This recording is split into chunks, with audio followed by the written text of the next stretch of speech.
വലിയ പ്രഖ്യാപനങ്ങളില്ലാതെ നടന്ന ഒരു കൂടിക്കാഴ്ച. പക്ഷേ സന്ദേശം കൃത്യമാണ്, വ്യക്തമാണ്. ഇറാൻ ഒറ്റയ്ക്കല്ല. ഇറാന്റെ ആണവ പദ്ധതിയെച്ചൊല്ലി സംഘർഷം കൊടുമ്പിരികൊണ്ട് നിൽക്കെ, ക്രെംലിനിൽ റഷ്യൻ പ്രസിഡന്റ് പുടിനും ഇസ്ലാമിക് റെവല്യൂഷണറി ഗാർഡ് കോർപ്സിലെ മുൻ സൈനിക ഉദ്യോഗസ്ഥനും ആയത്തുള്ള ഖമേനിയുടെ ഉപദേഷ്ടാവുമായ അലി ലാരിജാനിയും തമ്മിൽ നടന്ന ചർച്ചകൾ ലോകത്തിന് നൽകുന്നത് ശക്തമായൊരു താക്കീതാണ്. ഈയൊരു ഘട്ടത്തിൽ അമേരിക്കയുടെ ഉപരോധങ്ങളെയും ഭീഷണികളെയും നേരിടാൻ റഷ്യയും ഇറാനും ഒരു പുതിയ പ്രതിരോധ മതിൽ തീർക്കുകയാണോ എന്ന ചോദ്യമാണ് ഇപ്പോൾ അന്താരാഷ്ട്ര തലത്തിൽ ഉയരുന്നത്. ഇറാന്റെ ആണവ പദ്ധതിയെ നിയന്ത്രിക്കാൻ ഒരു കരാറിലേക്ക് ഇറാനെ നിർബന്ധിക്കാൻ അമേരിക്കൻ പ്രസിഡന്റ് ഡൊണാൾഡ് ട്രംപ് ശക്തമായ സമ്മർദ്ദം ചെലുത്തുന്നതിനിടെയാണ് പുടിൻ ലാരിജാനി കൂടിക്കാഴ്ച നടന്നത്. എല്ലാ ഓപ്ഷനുകളും മേശപ്പുറത്തുണ്ട് എന്ന ട്രംപിന്റെ ആവർത്തിച്ചുള്ള മുന്നറിയിപ്പുകൾ സൈനിക നടപടി പോലും അമേരിക്ക പരിഗണിക്കുന്നു എന്ന സൂചനകളാണ് നൽകുന്നത്.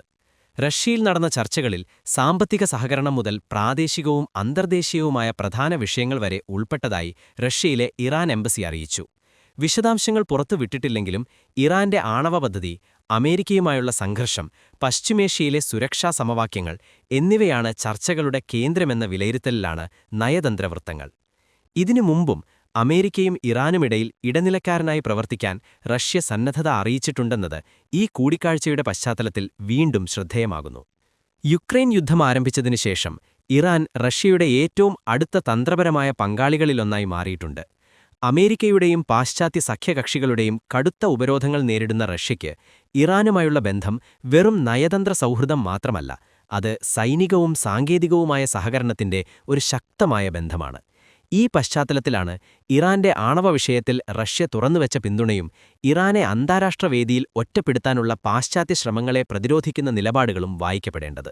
അതേസമയം ട്രംപ് ഭരണകൂടം തുറന്നുവെച്ച സൈനിക ഭീഷണി ഇറാനിലെ ശക്തികേന്ദ്രങ്ങളെ ലക്ഷ്യമിടുന്നതായിരിക്കുമെന്നാണ് വിദഗ്ധർ വിലയിരുത്തുന്നത്. പ്രത്യേകിച്ച് ഇസ്ലാമിക് റിപ്പബ്ലിക് ഓഫ് ഇറാന്റെ രാഷ്ട്രീയ സൈനിക സംവിധാനത്തിന്റെ നട്ടെല്ലായ ഇസ്ലാമിക് റെവല്യൂഷണറി ഗാർഡ്സ് കോർപ്സും അതിന്റെ അനുബന്ധ സായുധ ഘടകങ്ങളുമാണ് പ്രധാന ലക്ഷ്യങ്ങൾ. സർക്കാർ വിരുദ്ധ പ്രതിഷേധങ്ങൾ അടിച്ചമർത്തുന്നതിൽ IRGCയും ബാസിജും നിർണായക പങ്കുവഹിച്ചു എന്ന മനുഷ്യാവകാശ സംഘടനകളുടെ ആരോപണങ്ങൾ ഇത്തരം ആക്രമണങ്ങൾക്ക് ന്യായീകരണമായി അമേരിക്ക ഉപയോഗിച്ചേക്കാം. ടൊമാഹോക്ക് മിസൈലുകളും യുദ്ധവിമാനങ്ങളും ഉപയോഗിച്ചുള്ള കൃത്യമായ ആക്രമണം എന്ന വാദം പാശ്ചാത്യ സൈനിക വിശകലനക്കാർ ആവർത്തിച്ചു പറയുന്നുണ്ടെങ്കിലും യാഥാർത്ഥ്യം അത്ര ലളിതമല്ലെന്ന് ഇറാൻ അനുകൂല വൃത്തങ്ങൾ ചൂണ്ടിക്കാണുന്നു. ഇറാന്റെ സുരക്ഷാ സംവിധാനം വെറും സ്ഥിരം സൈനിക താവളങ്ങളിൽ ഒതുങ്ങുന്നതല്ല. വർഷങ്ങളായുള്ള ഉപരോധങ്ങളുടെയും ഭീഷണികളുടെയും ഇടയിൽ ആക്രമണം മുൻകൂട്ടി കണക്കിലെടുത്തുള്ള പാളിപ്പാളിയായ പ്രതിരോധ ഘടനയാണ് തെഹ്റാൻ വികസിപ്പിച്ചിരിക്കുന്നത്. ആകാശ പ്രതിരോധം മുതൽ ഭൂഗർഭ സൗകര്യങ്ങൾ വരെ വ്യാപിക്കുന്ന ഈ സംവിധാനം ഒറ്റ ആക്രമണത്തിൽ എല്ലാം തകർക്കാം എന്ന അമേരിക്കൻ അവകാശങ്ങളെ ചോദ്യം ചെയ്യുന്നതാണ്. ഇസ്രയേലിന്റെ രഹസ്യാന്വേഷണ ഏജൻസിയായ മൊസാദ് അടക്കമുള്ള സഖ്യകക്ഷികളുടെ സഹായത്തോടെ ഇറാനെ പൂർണ്ണമായും വായിക്കാം എന്ന പ്രചാരണം രാഷ്ട്രീയ മനോവീര്യം തകർക്കാനുള്ള ഭാഗമായാണ് ഇറാൻ കാണുന്നത്.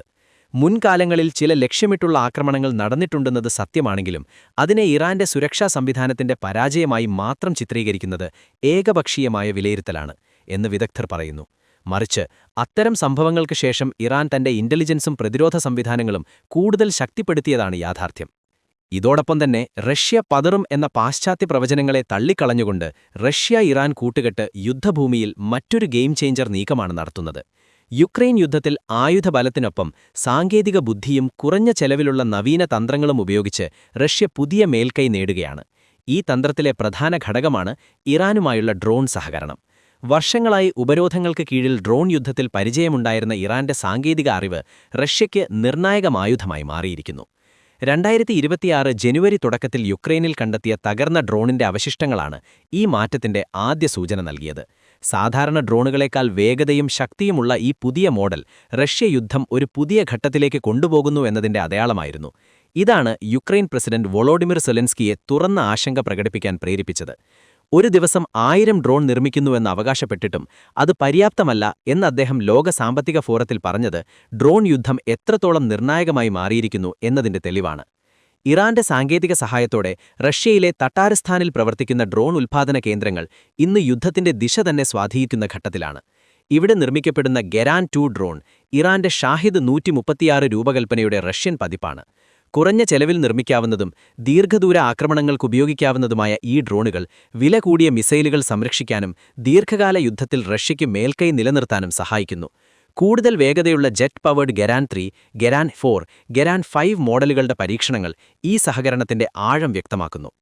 പാശ്ചാത്യ മാധ്യമങ്ങൾ ഈ ഡ്രോൺ സഹകരണത്തെ ഇറാനിയൻ ഭീഷണിയെന്ന നിലയിൽ ചിത്രീകരിക്കുമ്പോഴും യാഥാർത്ഥ്യം മറ്റൊന്നാണ്.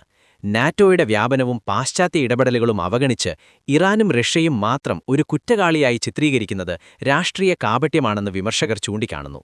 ഇറാന്റെ പങ്കിവിടെ വെറും ആക്രമണാത്മകമല്ല, മറിച്ച് ഉപരോധങ്ങളും സമ്മർദ്ദങ്ങളും മറികടന്ന് സാങ്കേതിക സ്വയംപര്യാപ്തത കൈവരിച്ച ഒരു രാജ്യത്തിന്റെ അറിവ് പങ്കുവയ്ക്കലാണിവിടെ. അവസാനമായി, പുടിൻ ലാരിജാനി കൂടിക്കാഴ്ചയും ട്രംപിന്റെ സമ്മർദ്ദ നയവും ഇറാൻ-റഷ്യ സൈനിക സാങ്കേതിക സഹകരണവും ഒരുമിച്ച് വായിക്കുമ്പോൾ ഒരു കാര്യം വ്യക്തമാണ്.